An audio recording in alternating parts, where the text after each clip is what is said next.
Welcome to another beautiful morning out here at the river house. I've got Dad and I've got Shay, and last night we stayed late and we got a bunch of holes to shoot. Sort of gonna break that one last hump in the middle of the house hole. Then it's gonna be kind of excavating around where foundation lines are gonna be, and then in sort of a backwards way of doing things, once we find out how big the hole is, we'll measure it, and then we can start designing the house. Or rather, we've got a lot of designs, just adjust them.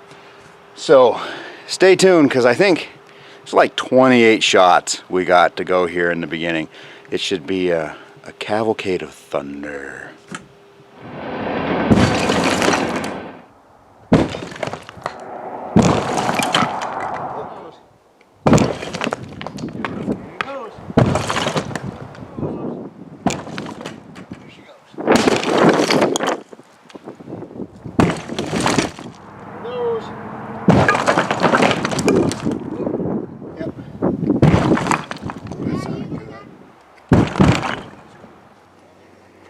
Alright, well that's what we got done. There's 8 cans of powder overall. Look at the bulge. With luck this will all just peel right off. I think we'll stop and have some lunch first though. I think it's going to be awesome. This is going to be one of the last big blasts in the house hole. Might be a little more underneath this. We'll see how much comes up. But it's close.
Yeah, it might sound crazy, but dropping rocks is phenomenally satisfying. If they're firm at all, I save them. I've got lots of projects for great big rocks, but the stuff that are coming out of the holes like this is usually pretty broken up, and I can tell that from the cab. It'll show the stress cracks. And while I could just load them on the truck as long as they'll fit underneath the tailgate, why dent up the bed? Why take the risk of ripping the tailgate off when I can pick them way up in the air and drop them and listen to the great big crunch? Like a small child, Godzilla-like in a sandcastle city. It just, I don't know, the camera does not do it justice. It is such a great noise. One of life's just, I don't know, you kind of have to be there, I think.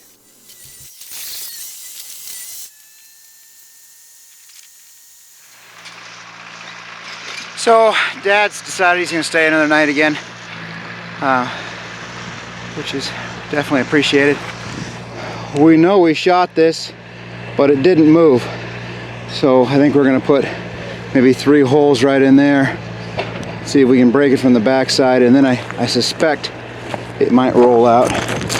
Maybe 1 hole up in here or something.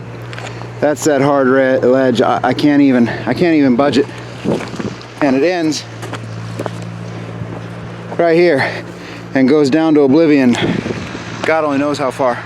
So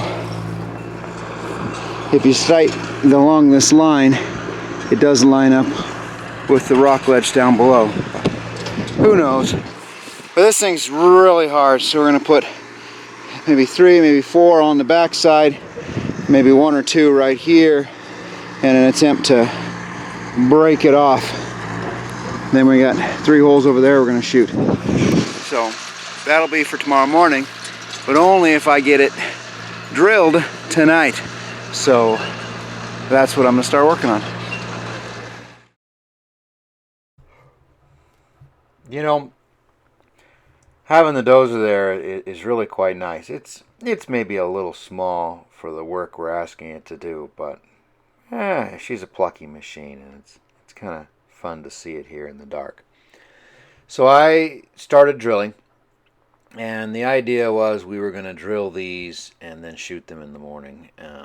It turned out, however, with the looming weather in the morning, that we decided to shoot them late at night. I didn't record any of it because it was just, well, dark. And I'm glad we did it, because it was pouring rain in the morning, and it would have been miserable trying to keep those holes dry.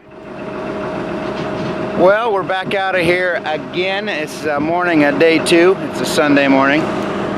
It's a little dreary out at the river house, but we got a lot of rock shot last night off camera, and with luck, this really might be one of the last big house cleanouts. There's still a ridge that will probably have to be blasted again, but it is hard as hell. And so if I end up blasting it again, it'll be the 3rd or 4th time. And more than once I've reused the holes, so I mean, it is truly hard.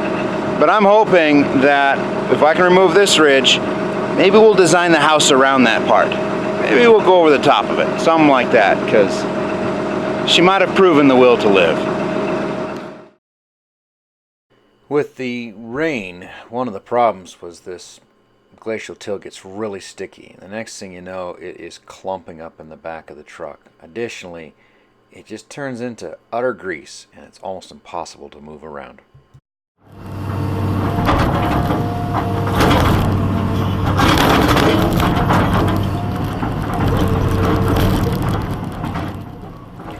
In case you're curious, this is my view for hour after hour, and I look for places that are loose. You know, this stuff is pretty broken up because we've been shooting it, but it's also all interlocked. So you gotta pick and try to spot something that's moving around, and then get after it like a dog worrying a bone. I can actually see how much shorter the bucket teeth are now. Really need to source some new ones. Just gonna have to take them off and maybe bring them to Titan Machinery there in Missoula and throw them up on the counter and say, you guys tell me what they are, and then I will buy some from you. They're held in with an Allen bolt. They look like a standard cat tooth, but the cat tooth should have sort of a snap ring or roll pin holding it together, and these are held on with some sort of metric hardened steel Allen bolt all the way through the tooth itself. So I haven't yet managed to fight one of them off.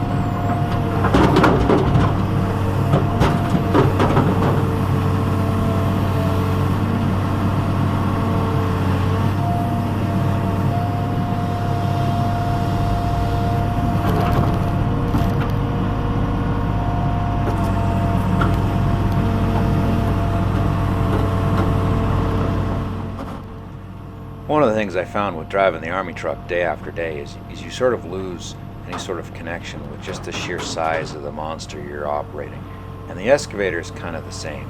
Look what happens when I accidentally bump the tire of the dump truck trying to catch this stray rock I dropped.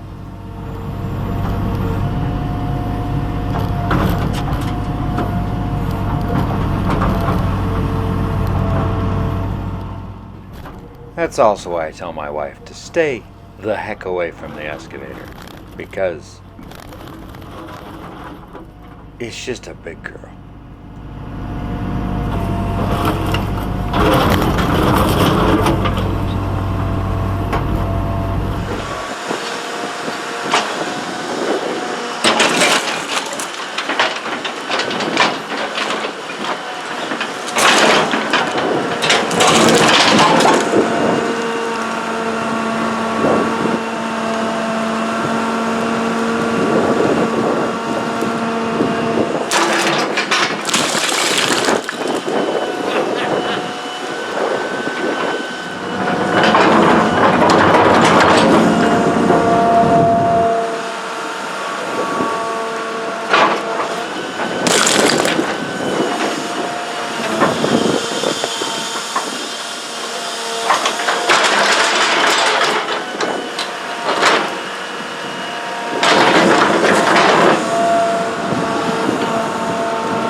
You might have noticed the way it blows just a pure stream of black smoke whenever I'm forcing it to work like that.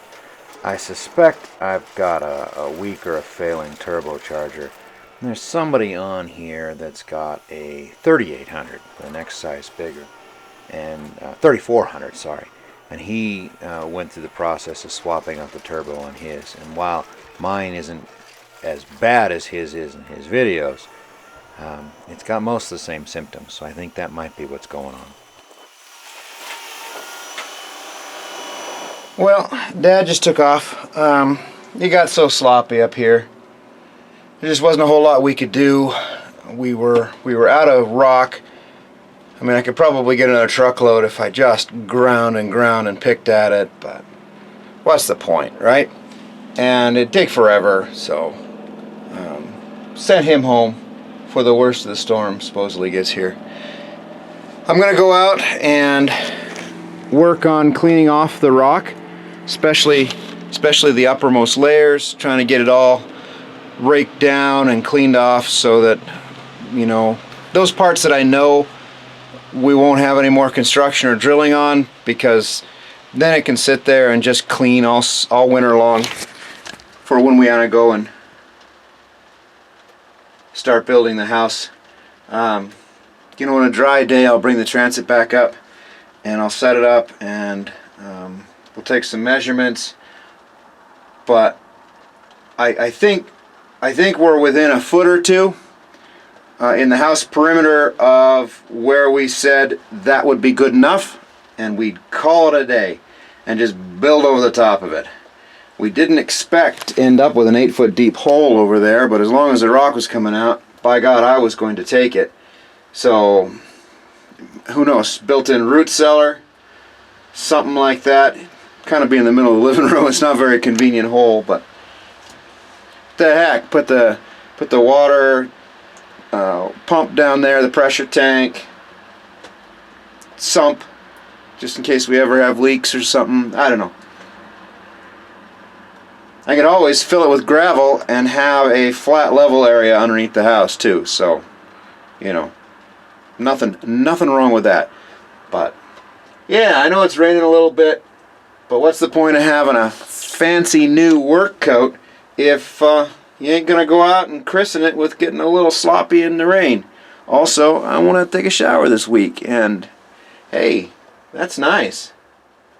Every other week takes up your time. So let's get on this. I know doing stuff like this isn't required, but part of where we're building the house, the rock is a landscaping feature, and what I want are these big slabs of exposed stone. I've always loved it.